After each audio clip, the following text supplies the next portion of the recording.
De acordo com dados do Banco Mundial, Moçambique, país ao sul da África, será uma das 30 nações que irá crescer em 2020, apesar da turbulência mundial. Sim, você ouviu bem, crescer.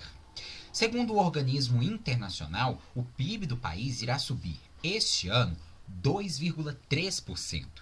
O que ajuda a explicar isso é o fato de Moçambique ainda ser um país de baixa renda que não está integralizado de maneira satisfatória às cadeias globais de negócios. Com isso, os moçambicanos estão menos expostos às turbulências que nós brasileiros, por exemplo, estamos enfrentando. Ao que tudo indica, as projeções do Banco Mundial irão se confirmar. Conforme o Instituto Nacional de Estatísticas de Moçambique, o INE, o PIB do último semestre cresceu 1,6%. De fato, é um país que não para de crescer, mas esse crescimento poderia ser maior. Isso porque o país enfrenta um grande desafio: a educação. Ainda segundo o INE, 89% da população com mais de 5 anos tem até o primário do segundo grau. Para nós, isso equivale ao ensino fundamental. Mais da metade dos moçambicanos, 54%, não possuem nenhum nível de ensino. Ser advogado, engenheiro, médico ou professor em Moçambique é coisa para poucos. A Vale, por exemplo, mineradora brasileira, está presente lá. Para desenvolver os projetos dela, foi preciso importar mão de obra brasileira. Hoje, de acordo com informações oficiais, 26 mil brasileiros foram levados para lá. O professor e pesquisador em educação da Universidade Pedagógica de Maputo, capital de Moçambique, Eduardo Umbani, conversou um pouco com Conexão África e expôs a importância da educação para o país. Claramente, o ser humano é o principal ativo, se quisermos usar a linguagem dos economistas, né? É o principal ativo que um país tem, quer dizer, é o principal recurso que um país, uma sociedade tem. Mas, para que a gente consiga maximizar a contribuição deste homem, né, na construção da riqueza, ele tem que ter educação. Lógico, lógico. Então, repare que a África ela é rica do ponto de vista de recursos naturais e de outra natureza, mas se nós não temos um homem, uma mulher com conhecimento, com competências técnicas para transformar este recurso em riqueza, evidentemente que não vamos sair destes quadros de pobreza. Então, é fundamental a educação, esta educação técnica, esta educação tecnológica é fundamental. Isso é óbvio. Essa é uma dimensão, né? Esta educação, não é, mais técnica, mais tecnológica, esta é uma dimensão fundamental. Mas há outras dimensões fundamentais, quer dizer, um, se você não tem uma sociedade estável, não é? Se você não tem uma sociedade em que as pessoas conseguem viver juntas, apesar das diferenças. E repare que nós, africanos, um desafio que nós temos aqui em África é que as fronteiras que nós herdamos da colonização foram definidas de forma bastante arbitrária, quer dizer, completamente arbitrária. Então, nos nossos países, nós temos que aprender a viver com aquele que é diferente do ponto de vista étnico, do ponto de vista linguístico, do ponto de vista racial. Se nós não conseguirmos fazer isso, não há condições para o desenvolvimento. E aí a gente vê o valor da educação. Uma educação virada para os valores, né? Uma educação virada para a diversidade. Para este ano, está projetado um investimento na educação em Moçambique na casa dos 66 bilhões de meticais, a moeda local. Isso equivale a cerca de 5 bilhões de reais. Esse investimento é baixo. Vamos fazer uma comparação com o investimento que Minas Gerais faz em educação. Esse estado brasileiro é um dos que enfrenta uma grande crise financeira e possui uma população de aproximadamente 22 milhões de pessoas. Em termos de habitantes, é o estado que mais se aproxima de Moçambique, que tem 28 milhões de pessoas. O investimento de Minas é 9,8% do orçamento, o que corresponde a 9,8 bilhões de reais. Eu penso que há um problema de qualidade, sim. E eu defino qualidade neste sentido. Os estudantes não estão a adquirir as competências que era suposto terem adquirido ao terminarem os níveis.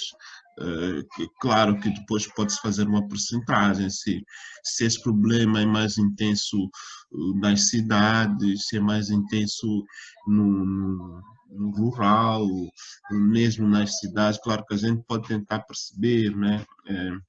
Em que segmentos é que esse problema é mais intenso, mas eu penso que, de forma geral, nós temos problemas de qualidade. Agora, por que problemas de qualidade? A lei é boa, mas nós somos um país que tem as dificuldades que tem. Somos um país que tem as dificuldades que tem. Moçambique é um dos países mais pobres do mundo, não é? Infelizmente, nós temos estado a passar por crises de natureza política, de natureza militar, tivemos guerras, e isso não ajuda a educação. A educação requer estabilidade, requer, não é, tranquilidade.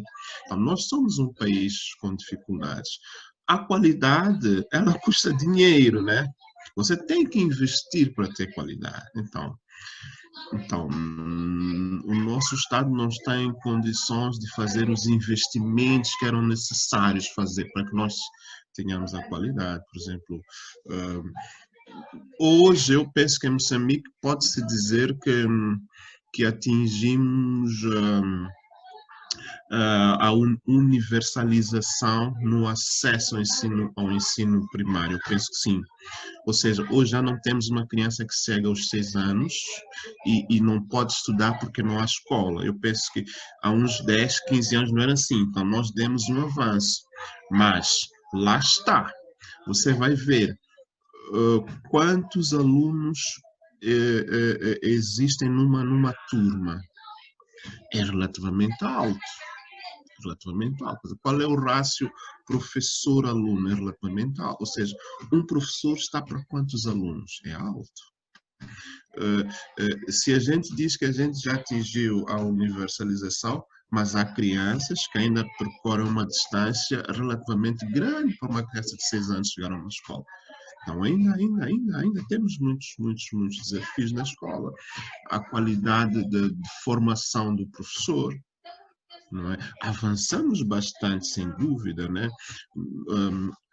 Nós hoje estamos num contexto em que os professores primários têm licenciaturas, fizeram a universidade. Não é? Isso é um grande avanço, sem dúvida, mas não quer dizer que esta questão da qualificação do professor esteja resolvida. Depois entramos em questões como a motivação do próprio professor. Qual é o salário de um professor? É relativamente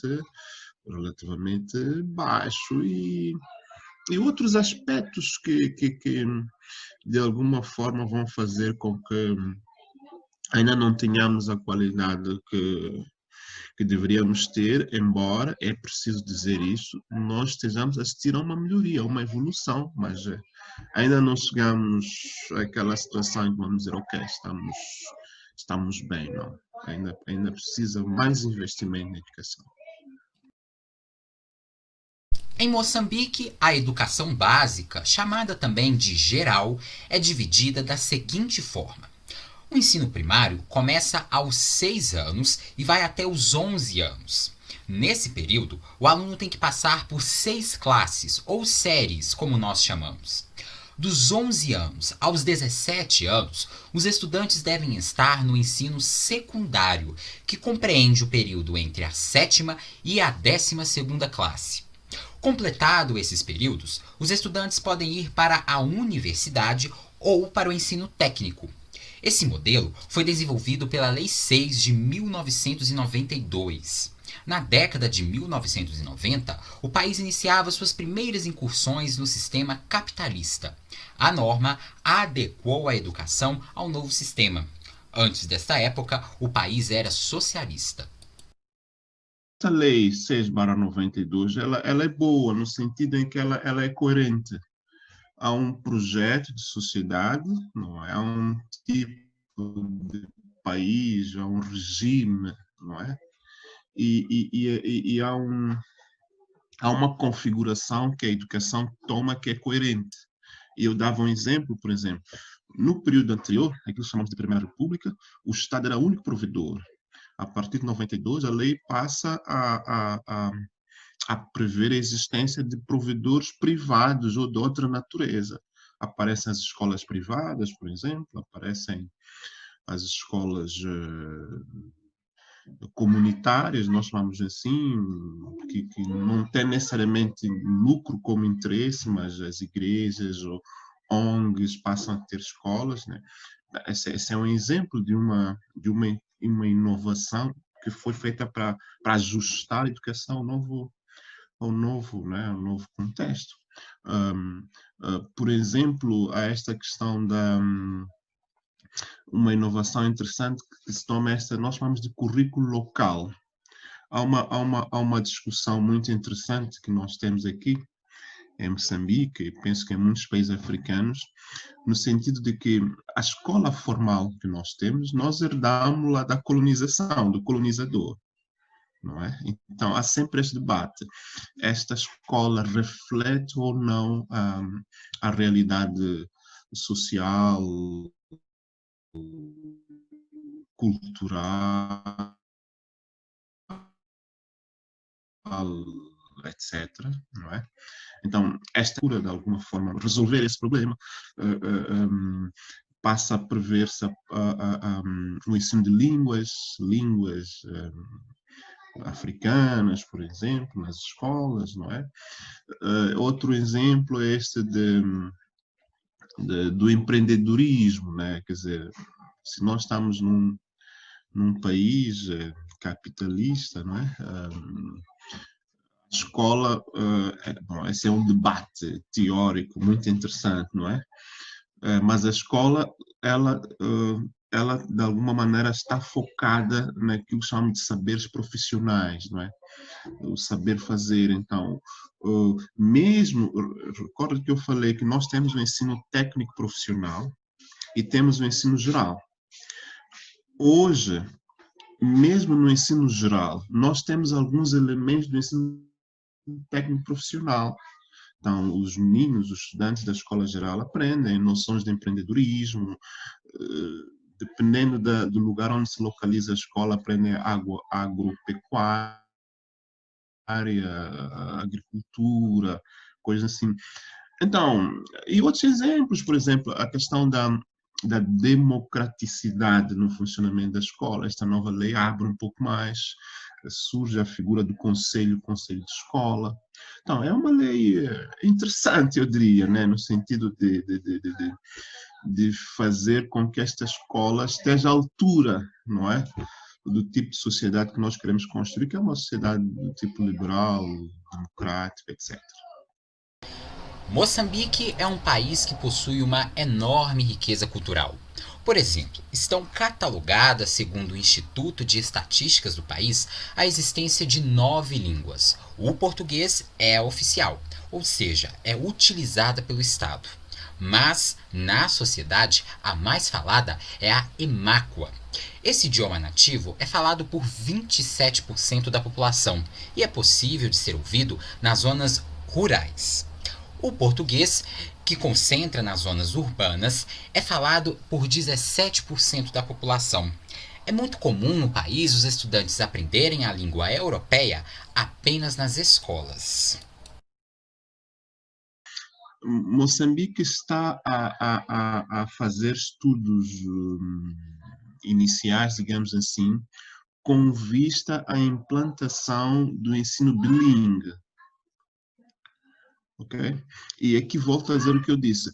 Eu penso que, do ponto de vista da ideia, do caminho a seguir, nós estamos bem. Existe esta ideia, não é? De que é importante que o ensino seja bilíngue logo nas classes iniciais.